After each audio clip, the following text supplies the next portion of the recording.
Well, we have hit the end of UFC Vegas 100, the centennial mark of the UFC at the Apex Center. And the card was as good as it was going to get. A lot of people are very, very high on it, and I totally understand why. I get it. There were a lot of quick finishes, and people do love that. But the problem with the finishes, for me, strictly me, was that realistically speaking, you had a bunch of what felt like kind of regional style finishes, where like the finish had more to do with the opponent just not being good. Maybe good at certain things, but just not being like good at specific things that were going to define the matchup. And that was kind of the problem here, is that it was that, yeah, sure. Watching Charles Radke get a knockout is great, but like it was a opponent who had no answer for the one thing Charles Radke does. It was cool watching Tresean Gore get a guillotine choke, but it had more to do with the fact that Tricoli is just terrible. It was cool watching Melissa Mullins get a second round stoppage, but it had a lot to do with the fact that Claudia Segula is just not very good. Zach Scroggin, not ready for the big time.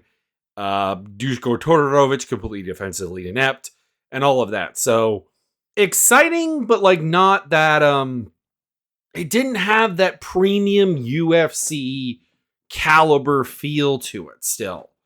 That being said, I guess that was the best we could hope for.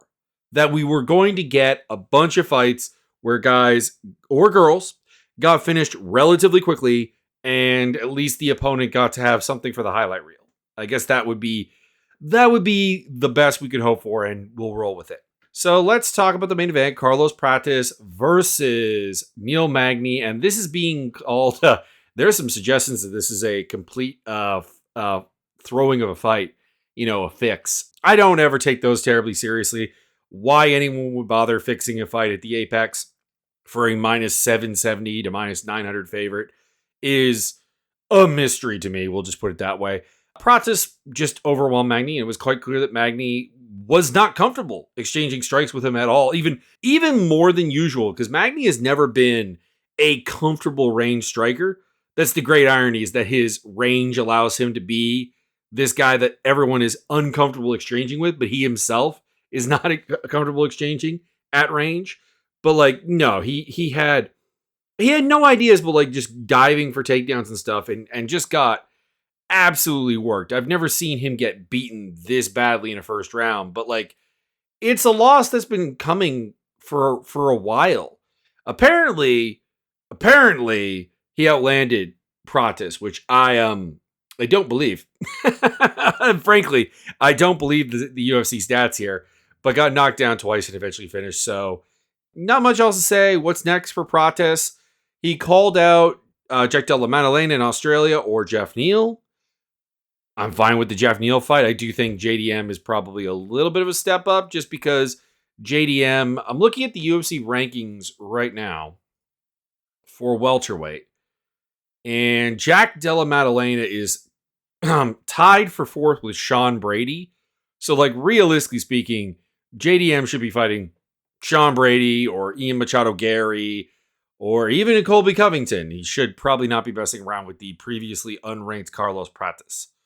Prates beating Magny will probably put him in the rankings, because of course Magny is at the bottom. I would say the Jeff Neal idea is on the table. Like that's probably about as good as Jeff Neal can really expect. He's not an upward momentum guy, despite recently having a win, and he's ranked number 10, so that works perfectly fine. For Magny, I've got Themba Garimbo penciled in, but it's like strictly a penciled in. Magny is very much just a guy who is a IQ test for up-and-coming fighters, whoever you think. He can test their specific decision-making, and that we can learn something. So that would be the direction I would go. Then we had Gerald Meerschaert versus Reiner de Ridder. Yeah, this one went according to plan. I mean, I guess I did have a decision for Reiner de Ridder as opposed to a submission, so we had that there with Reiner de Ridder picking up the third round arm triangle here. But like, Reiner de Ridder's stand-up is bad. It is even worse than Gerald Meerschaert's. That being said, he did stagger GM3 pretty badly in the last 30 seconds of round one, which I thought stole the round for him. I gave the second round to Meerschaert, but it was clear by the third round that he was just kind of worn down. And that really, he's a guy who is used to having the ability to, use the ground game as a actual like security blanket. And he just couldn't do that because almost every exchange they had on the ground, De Ridder was able to win. That was about it, really. So that's really that's really all I've got to say about that one. I still don't have a different opinion of where De Ridder is going. I said it. I'm like, I pick him here, but like I could totally see him losing to Brad Tavares. I just random generated 35 on Tapology as Tavares at the time.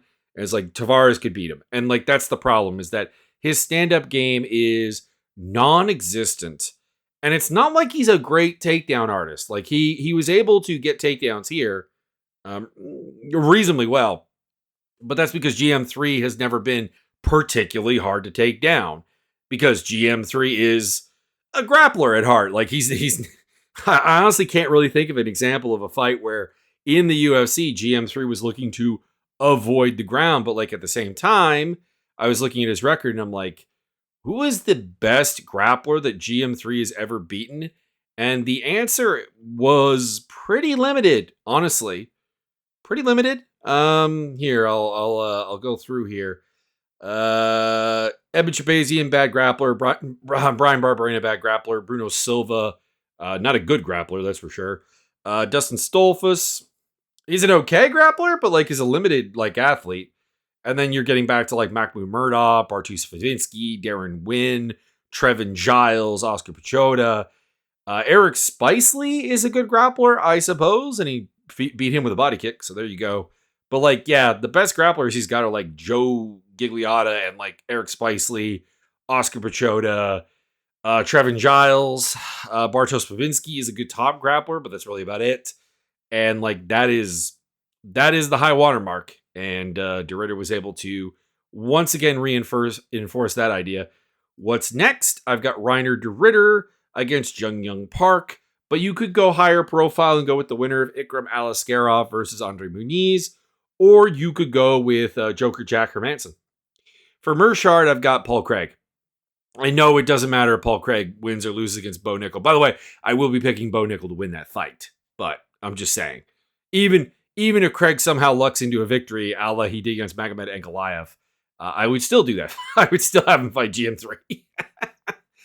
Cortavious Ramius versus Gaston Bolaños. I will say that the 30-26 card in this fight was not justified. There is not a 30-26, a 10-8 round in this entire fight. I did have all three rounds going to Bolaños. I understand that the first round went to Romius because he got a knockdown right at the end of the round. I just thought that it looked like Bolaños still had a relatively clear head. He like instantly went for a single leg takedown. Instantly had like, the right defensive ideas you would want to see. So he got knocked down. I have no problem giving that round to Romius, but I do think that people were a little bit too sure of it, because there were some people talking to me on Twitter about that one and talking about how there's no way Bolaños won that round. It's like, no, he hurt him multiple times. He outlanded him better than 2-1. Shut down the takedown game for the most part. I got to give that round to Bolaños. Again, if you want to give the partial knockdown, pseudo knockdown, the round, I have no problem with it. Second round was a lot of control for Bolaños. He had like 3 minutes of top control. Pardon me, of Romius, a lot of control. And then Bolaños turned it around late with like some violent damage and apparently outlanded him something like 25-4. Romius needs to throw on the ground. Like, I don't know how else to put it. Like his ground game needs to involve like some actual ground and pound, and that would infinitely help things. It would also infinitely help things if he would stop giving up like terrible positions and willingly guard grapple, because he's not good enough for it. And this is bantamweight. I don't think that'll work. And then the third round again, I had Bolaños pretty easily winning. Again, ended up being on his back for like 2.5 minutes, but still, it wasn't much. Romius wasn't doing much on the ground with his grappling, similar to the first round. And on the feet was getting lit up and again outlanded 2.6-1. There you go, 26-10. And I thought Bolaños won. I would say that Romeus has an excellent, excellent name, and he has the raw physicality to be something. Like it's not like he's a complete dead end, but he's 30 years old and he's got a very, very unsound game with horrible decision making. So I don't really know what to do. Bolaños, I got against Garrett Armfield because I remember not having a great answer for who Garrett Armfield should fight next in his last fight. So there you go. Romeus, I've got him against Dana White Contender Series guys because, like I said, he's just got bad fight IQ. I guess he can be a little bit of a athleticism test. Jillian Robertson versus Lana Pinheiro. Pinheiro, by the way, bad form taking the red trunks away from Robertson. Come on, how do you got to do that? And we had our first 12-6 elbow in this fight. It was to the butt of Pinheiro. There you go. First legal 12-6 elbow in the history of the UFC. Jillian Robertson to the butt of Luana Pinheiro. Funny is, this fight went as you would expect. Like anytime it was prolonged series of stand-up, Pinheiro was winning. The problem with Pinheiro, and I said it in the prediction, was that she is going to win the stand-up against Robertson, but she doesn't naturally limit the exposure to the clinch because, she's a judoka herself. And 2, she doesn't throw enough. There's not enough volume. There's not enough follow-up. There's not enough combination work. It's a lot of one and done stuff. And if you're going to do that, I just don't think you're going to dissuade Robertson from going for takedowns. And it didn't. I did think Pinheiro won the second round when she was able to make Robertson shoot from too far outside to really be good. I want to say she was 0 for something in that round. 1 for 6 apparently, actually. There was a takedown. But yeah, got outlanded. Had a hard time getting the fight to the ground there. And then in the third round, she gets the takedown. She ends up on top for 4 minutes and 18 seconds. Pretty dominant, pretty clear-cut round. Robertson wins, I would say 29-28, which Adelaide Bird and Mike Bell had. And Derek Cleary had a 10-8 round in there, which was weird. I wonder, was Derek Cleary the one that gave Bolaños a 10-8? No, that was Tony Weeks. Okay, yeah. I don't know, weird. Again. I thought much like Ramius, I thought Pinheiro had more than enough opportunities and significant offense in the first and third round to not get 10-8'd. But hey, if a more generous 10-8 is on the way, I'm happy with that. I've got Robertson against Jacqueline Amarin with the full knowledge that she will not get that fight because she's going to get a higher profile thing. I was gonna say Angela Hill or Yasmin Lucindo, most likely. And for Pinheiro, I have the winner of Pierre Rodriguez versus Josephine Knutson as a solid test for whomever wins that fight. I don't know, actually. I don't know who I favor in that one. Rodriguez has all the physical tools and just bad decision making, and Knutson has good decision making and solid technical abilities, but is a little bit lacking on the physical end. Then we had Mansour Abdul Malik against Dushko Todorovic, who just got wrecked. I mean, Todorovic was chasing after knee bars and stuff while he was hurt and on the ground. It was really, really bad. Abdul Malik, like I said, coming in, I have a lot of problems. There are just some bad mechanics in the way that he throws punches and kicks and does everything that I don't know if he's going to get ironed out. He's 27 years old. He's young enough, but Extreme Couture doesn't tend to really get to a fundamental re-breakdown. The gym I would actually like to see him work with is Henry Hooft, the Killcliff guys. I think that would be the best pick because Killcliff breaks you down to a fundamental level and then rebuilds you up. Extreme Couture tends to focus on coming up with a game plan that works with your skill set and some refinement for sure, but it doesn't break you down. And that's kind of the thing is that he's just got some bad fundamental mechanics, but he is a phenomenal athlete. He got the easy win here, ground and pound stoppage, and I've got Abdul Malik versus Abus Magomedov. For some reason, I was just looking down the list of Tapology ranked middleweights and went, something about that tickles my brain. And I couldn't tell you what it was. Todorovic I have against Dana White guys, Dana White Contender Series guys, because he developed a style of fighting that was really reliant on being athletically gifted. and he's not. Like, that's the problem.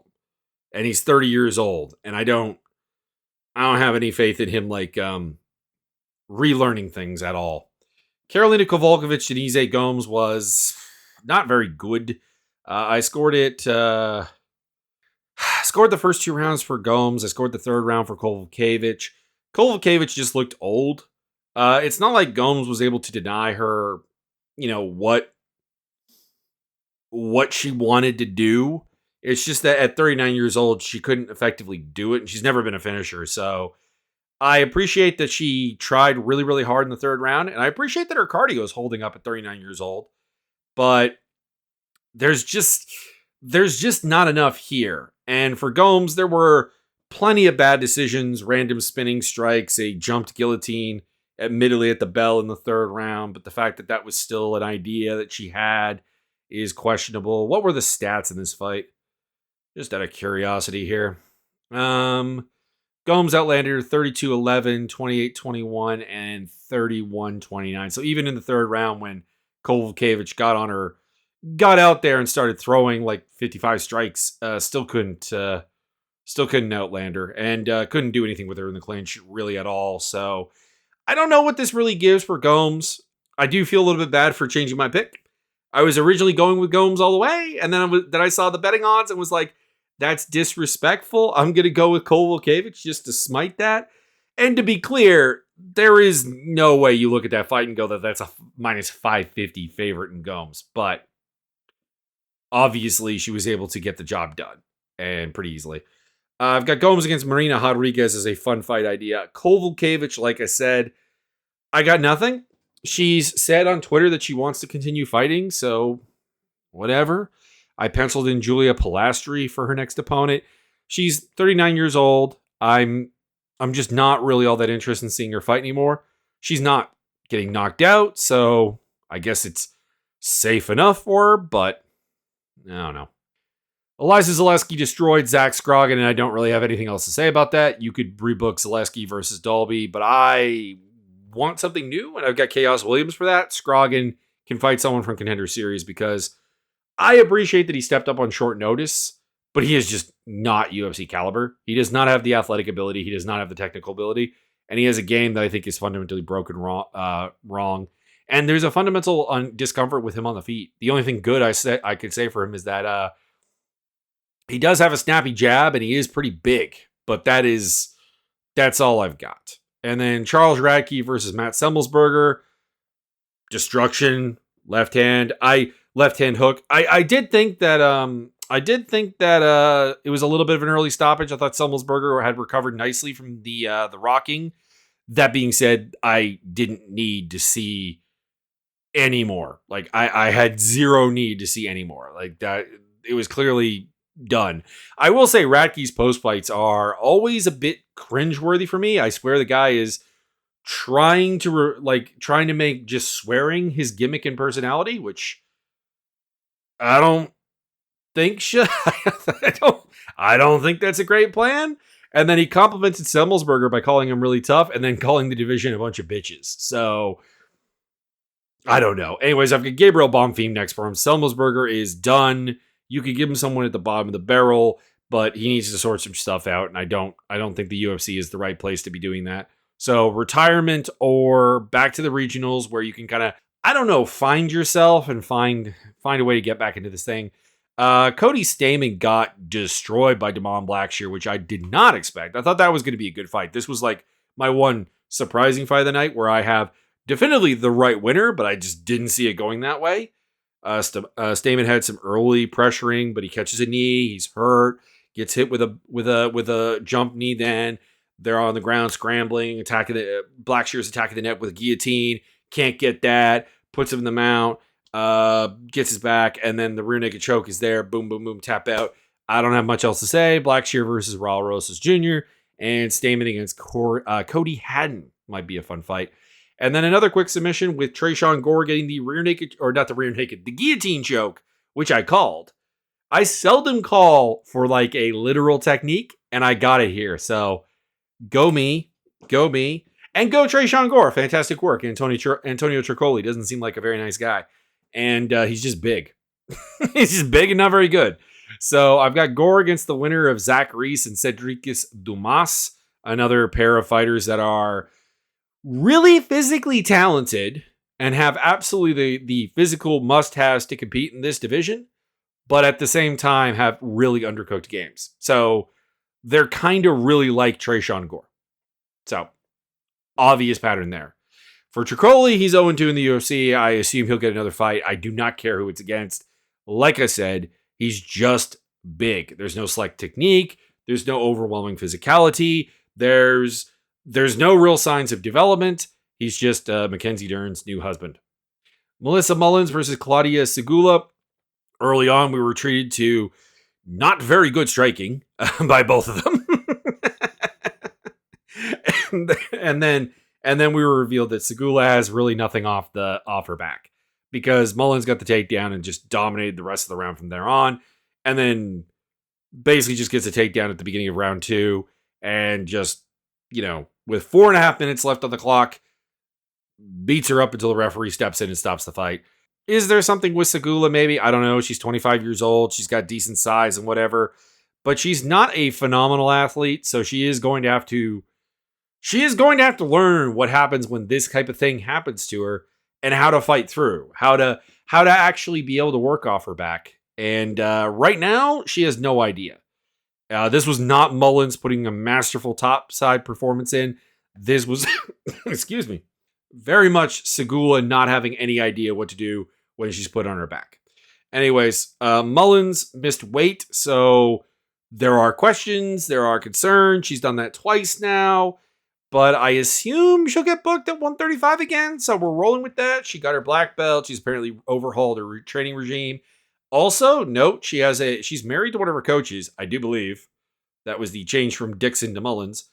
And for a change, it seems like it's a semi-healthy relationship, because it's not reliant on her training with them. So that's good. I've got her against Julia Avila, who is in the rankings for a reason I don't understand. And then for Segula, you're basically looking at Contender Series stuff. Hang on to her, because the division is so thin right now that you need anything you can. But like I said in the prediction video, the problem here is that when you look at regional talent at 135, they're fighting women who are too small and unable to physically fight them often, or they're fighting other fighters who don't really know what to do, and it's just kind of who's the better athlete. So it's hard. It's really, really hard. But the UFC has no one to blame for it themselves, because they ignored the women's bantamweight division for a really, really long time. They didn't build it, promote it, sign people, and you got to do that. Like the explosion of women's MMA directly correlates to the UFC having women's MMA. So if you don't promote it at the top level, why the heck would anyone that size want to try? And also, real athletes at 135 can, go do other things. Anyways, those are the fights. Did pretty well on the predictions there. But to be honest, they were all very wide, odds fights. So I'm not going to take too much of a pat on the back on the matter, outside of calling the Tresean Gore fight. Anyways, that's UFC Vegas 100 in the books. We're off to Madison Square Garden for UFC 309 next time out. John Jones versus Stipe Miocic, in a terrible main event I'm not looking forward to, and in fact, a card that I'm generally not really looking forward to. Don't get me wrong. Charles Oliveira versus Michael Chandler. Fantastic fight. Bo Nickel versus Paul Craig. Not great. Karine Silva versus Vivi Araujo. It's fine. It's perfectly serviceable. Mauricio Rufy versus James Lontop. I don't understand why that's on the main card, because Lontop is 0-2 in the UFC. I know Lontop came in with some hype, but he's been thoroughly fraud checked / derailed. I get matching him up against Mauricio Rufy. I do. You're trying to hype him up, but main card of a pay-per-view at Madison Square Garden? No. Jonathan Martinez, Marcus McGee. That's a good fight. Looking forward to that. Chris Weidman, Eric Anders. No.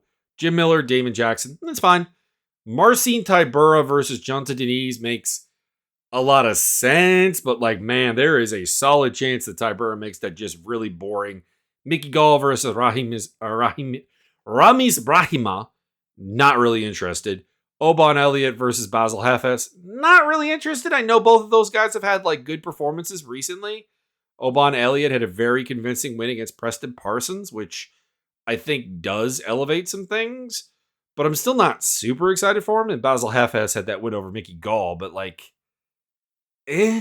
Also makes you wonder why it's below Mickey Gall. And Veronica Hardy versus Eduardo Mora opens up the night with Mora coming up to 125 finally. And that is probably a good idea for her, but like she still has a fundamentally broken game. I I understand that some things were lost here. Charlie Campbell was supposed to fight Mauricio Murphy. David Onama, Lucas Almeida was supposed to happen. Carlos Prates, Randy Brown was originally on this card. And Nikita Krylov versus Azamat Murzakanov. But it is not a good card, and I kind of expected better from the UFC with trying to prop up the whole idea of like, hey guys, you should pay money to see John Jones, Stipe Miocic, and we're at the Madison Square Garden. But that is that. So check out my social medias down below. Video game stuff also there, and the MMA simulator on Discord is available there as well. And also, you can find other platforms with this podcast. So if you have one that you're hoping I'm on, check that out. Until then, I will talk to you for UFC 309.